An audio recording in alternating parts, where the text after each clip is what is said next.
Section 63 of A Popular History of France, Volume 5. This recording is in the public domain. A Popular History of France, from the Earliest Times, Volume 5, by François Guizot, translated by Robert Black. CHAPTER XLVII. Louis XIV. And Religion. Part IV. With his dying breath, M. de St. Cyran had said to M. Gudrin, physician to the College of Jesuits, "Sir, tell your fathers, when I am dead, not to triumph, and that I leave behind me a dozen stronger than I." With all his penetration, the director of consciences was mistaken. None of those he left behind him would have done his work. He had inspired with the same ardor and the same constancy the strong and the weak, the violent and the pacific. He had breathed his mighty faith into the most diverse souls, fired with the same zeal penitents and nuns, men rescued from the scorching furnace of life in the world, and women brought up from infancy in the shade of the cloister. M. Arnauld was a great theologian, an indefatigable controversialist, the oracle and guide of his friends in their struggle against the Jesuits. M. de Sacy and M. Singlin were wise and able directors, as austere as M. de St. Cyran in their requirements, less domineering and less rough than he. But M. de St. Cyran alone was and could be the head of Jansenism. He alone could have inspired that idea of immolation of the whole being to the sovereign will of God, as to the truth which resides in him alone. Once assured of this point, M. de St. Cyran became immovable. Mother Angelica pressed him to appear before the archbishop's council, which was to pronounce upon his book Théologie familière. "It is always good to humble oneself," she said. "As for you," he replied, "who are in that disposition, and would not in any respect compromise the honor of the truth, you could do it; but as for me, I should break down before the eyes of God if I consented thereto. The weak are more to be feared sometimes than the wicked." Mother Angelica Arnauld, to whom these lines were addressed, was the most perfect image and the most accomplished disciple of M. de St. Cyran. More gentle and more human than he, she was not quite as strong and quite as zealous. "It is necessary to be dead to everything, and after that to await everything." Such was the motto of her inward life and of the constant effort made by this impassioned soul, susceptible of all tender affections, to detach herself violently and irrevocably from earth. The instinct of command, loftiness and breadth of views, find their place with the holy priest and with the nun. The mind of M. de St. Cyran was less practical and his judgment less simple than that of the abbess, habituated as she had been from childhood to govern the lives of her nuns as their conscience.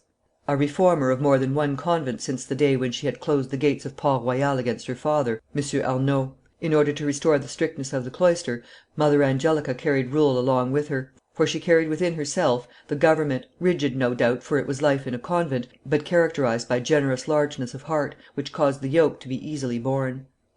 "To be perfect, there is no need to do singular things," she would often repeat, after St. Francis de Sales; "what is needed is to do common things singularly well."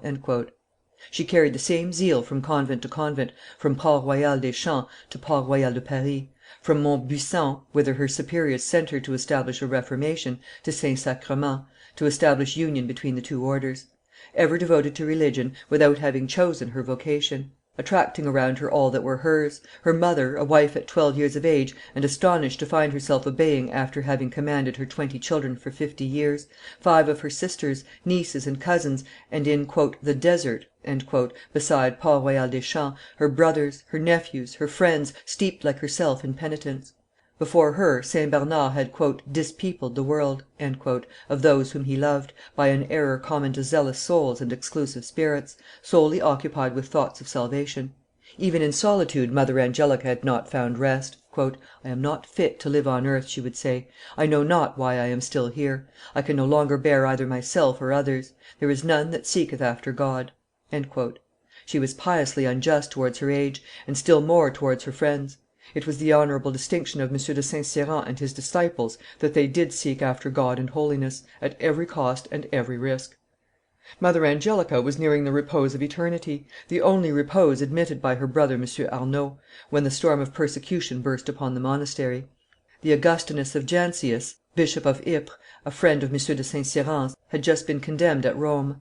5 propositions concerning grace were pronounced heretical. "The pope has a right to condemn them," said the Jansenists, "if they are to be found in the Augustinus; but, in fact, they are not to be found there." The dispute waxed hot. M. Arnauld threw himself into it passionately. He, in his turn, was condemned by the Sorbonne. "This is the very day," he wrote to his sister, Mother Angelica, "when I am to be wiped out from the number of the doctors. I hope of God's goodness that he will not on that account wipe me out from the number of his servants. That is the only title I desire to preserve." M. Arnault's friends pressed him to protest against his condemnation. "Would you let yourself be crushed like a child?" they said. He wrote in the theologian's vein, lengthily and bitterly. His friends listened in silence. Arnauld understood them. "I see quite well that you do not consider this document a good one for its purpose," said he, "and I think you are right; but you who are young," and he turned towards Pascal, who had a short time since retired to Port Royal, "you ought to do something." This was the origin of the Lettres Provinciales. For the first time Pascal wrote something other than a treatise on physics. He revealed himself all at once and entirely. The recluses of Port Royal were obliged to close their schools. They had to disperse. Arnauld concealed himself with his friend Nicole. "I am having search made everywhere for M. Arnauld," said Louis XIV. To Boileau, who was supposed to be much attached to the Jansenists. "Your Majesty always was lucky," replied Boileau; "you will not find him." The nuns' turn had come. Orders were given to send away the pensioners (pupils). Mother Angelica set out for the house at Paris, "where was the battle ground." Memoires pour servir à l'Histoire de Port Royal, p. 127. As she was leaving the house in the fields, which was so dear to her, she met in the courtyard M. d'Andilly, her brother, who was waiting to say good by to her. When he came up to her, she said to him, "Good by, my dear brother; be of good courage, whatever happens." "Fear nothing, my dear sister; I am perfectly so." But she replied, "Brother, let us be humble; let us remember that humility without fortitude is cowardice, but that fortitude without humility is presumption." "When she arrived at the convent in Paris, she found us for the most part very sad," writes her niece, Mother Angelica de St. Jean, "and some were in tears. She, looking at us with an open and confident countenance, said, 'Why, I believe there is weeping here. Come, my children, what is all this? Have you no faith? And at what are you dismayed? What if men do rage? Are you afraid of that? They are but flies. You hope in God, and yet fear anything. Fear but Him, and trust me, all will be well.' And to Madame de Chevreuse, who came to fetch her daughters, 'Madame, when there is no God, I shall lose courage; but so long as God is God, I shall hope in Him.'" She succumbed, however, beneath the burden; and the terror she had always felt of death aggravated her sufferings. "Believe me, my children," she would say to the nuns, "believe what I tell you; people do not know what death is, and do not think about it. As for me, I have apprehended it all my life, and have always been thinking about it; but all I have imagined is less than nothing in comparison with what it is, with what I feel, and with what I comprehend at this moment. It would need but such thoughts to detach us from everything." M. Singlin, being obliged to conceal himself, came secretly to see her. She would not have her nephew, M. de Sacy, run the same risk. "I shall never see him more," she said; "it is God's will. I do not vex myself about it. My nephew without God could be of no use to me, and God without my nephew will be all in all to me." The grand vicar of the Archbishop of Paris went to Port Royal to make sure that the pensioners had gone. He sat down beside Mother Angelica's bed. "So you are ill, mother," said he; "pray what is your complaint?" "I am dropsical, sir," she replied. "Jesus, my dear mother, you say that as if it were nothing at all. Does not such a complaint dismay you?" "No, sir," she replied, "I am incomparably more dismayed at what I see happening in our house; for indeed I came hither to die here, but I did not come to see all that I now see, and I had no reason to expect the kind of treatment we are having. Sir, this is man's day; God's day will come, who will reveal many things and avenge everything." She died on the 6th of August, 1661, murmuring over and over again, "Good by, good by." And when she was asked why she said that, she replied simply, "Because I am going away, my children." She had given instructions to bury her in the Preau, or courtyard, and not to have any nonsense (badineries) after her death. "I am your Jonas," she said to the nuns; "when I am thrown into the whale's belly, the tempest will cease." She was mistaken; the tempest was scarcely beginning.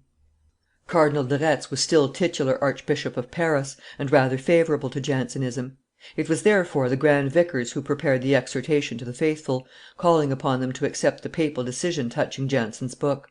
There was drawn up a formula, or formulary of adhesion, "turned with some skill," says Madame Perier, in her biography of Jacqueline Pascal, "and in such a way that subscription did not bind the conscience, as theologians most scrupulous about the truth affirmed. The nuns of Port Royal, however, refused to subscribe. 'What hinders us,' said a letter to Mother Angelica de St. Jean from Jacqueline Pascal, Sister St. Euphemia in religion, What hinders all the ecclesiastics who recognize the truth to reply, when the formulary is presented to them to subscribe, 'I know the respect I owe the bishops, but my conscience does not permit me to subscribe that a thing is in a book in which I have not seen it, and after that wait for what will happen. What have we to fear? Banishment and dispersion for the nuns, seizure of temporalities, imprisonment and death, if you will, but is not that our glory, and should it not be our joy? Let us renounce the gospel, or follow the maxims of the gospel, and deem ourselves happy to suffer somewhat for righteousness' sake. I know that it is not for daughters to defend the truth, though one might say, unfortunately, that since the bishops have the courage of daughters, the daughters must have the courage of bishops; but if it is not for us to defend the truth, it is for us to die for the truth, and suffer everything rather than abandon it." Jacqueline subscribed, divided between her instinctive repugnance and her desire to show herself a "humble daughter of the Catholic church." "It is all we can concede," she said; "for the rest, come what may, poverty, dispersion, imprisonment, death, all this seems to me nothing in comparison with the anguish in which I should pass the remainder of my life if I had been wretch enough to make a covenant with death on so excellent an occasion of paying to God the vows of fidelity which our lips have pronounced." "Her health was so shaken by the shock which all this business caused her," writes Madame Prier, "that she fell dangerously ill, and died soon after. 'Think not, I beg of you, my father,' she wrote to M. Arnauld, 'firm as I may appear, that nature does not greatly apprehend all the consequences of this; but I hope that grace will sustain me, and it seems to me as if I feel it.' 'The king does all he wills,' Madame de Guemenee had said to M. le Tellier, whom she was trying to soften towards Port Royal; 'he makes princes of the blood; he makes archbishops and bishops, and he will make martyrs likewise.' Jacqueline Pascal was "the first victim" of the formulary. She was not the only one. "It will not stop there," said the king, to whom it was announced that the daughters of Port Royal consented to sign the formulary on condition only of giving an explanation of their conduct. Cardinal de Retz had at last sent in his resignation. M. du Marca, archbishop designate in succession to him, died 3 days after receiving the bulls from Rome. Ardouin de Porefix had just been nominated in his place. He repaired to Port Royal; the days of grace were over; the nuns remained indomitable. "What is the use of all your prayers?" said he to Sister Christine Brisquet. "What ground for God to listen to you? You go to him and say, 'My God, give me Thy Spirit and Thy grace; but, my God, I do not mean to subscribe. I will take good care not to do that for all that may be said.' After that, what ground for God to hearken to you?" He forbade the nuns the sacraments. "They are pure as angels and proud as demons," repeated the archbishop angrily, as he left the convent. On the 25th of August he returned to Port Royal, accompanied by a numerous escort of ecclesiastics and exons. "When I say a thing, so it must be," he said as he entered; "I will not eat my words." He picked out 12 nuns, who were immediately taken away and dispersed in different monasteries. M. d'Andilly was at the gate, receiving in his carriage his sister, Mother Agnes, aged and infirm, and his 3 daughters doomed to exile. "I had borne up all day without weeping and without inclination thereto," writes Mother Angelica de St. Jean on arrival at the Annonciade Bleue, "but when night came, and after finishing all my prayers, I thought to lay me down and take some rest, I felt myself all in a moment bruised and lacerated in every part by the separations I had just gone through. I then found sensibly that, to escape weakness in the hour of deep affliction, there must be no dropping of the eyes that have been lifted to the mountains."